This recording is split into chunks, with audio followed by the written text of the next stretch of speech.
থেকে কিছু আলু হবে, আলুটা শক্তি বেশি পাবে। আলু এই গাছ থেকে এই গাছের সারির দূরত্ব অনেক বেশি।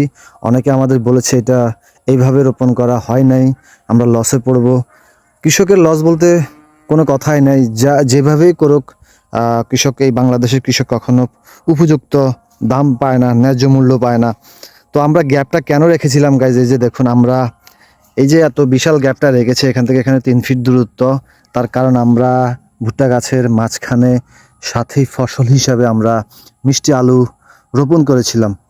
তো আমরা এই যে পাতাগুলো ছেটে দিয়েছি, আমরা যখন ভুট্টাগুলো হারভেস্ট করে ফেলবো, তারপরে এই যে আলুর লতাগুলো আপনার এই যে গাছে এইভাবে বেয়ে যাবে। আমরা যখন ভুট্টা তুলে ফেলবো, হারভেস্ট করে ফেলবো, তখন আলু গাছ একটু বৃদ্ধি পাবে, আলো বাতাস বেশি পাবে। তখন আলু গাছগুলো নিচে তো থাকবে শিকড়, উপরে কিছু গাছ উঠে যাবে, যার কারণে গাছে একটু শক্তি বেশি পাবে, নিচে আলু একটু বড় হবে। সেই কারণে গাইজ আমরা এই যে ভুট্টা গাছ যেগুলো দেখতে পাচ্ছেন, এগুলো আমরা কাটবো না। আমরা ভুট্টাগুলো হারভেস্ট করে ফেলার পরে এই যে দেখতে পাচ্ছেন আলুর লতাগুলো কিভাবে উপরে উঠে গেছে।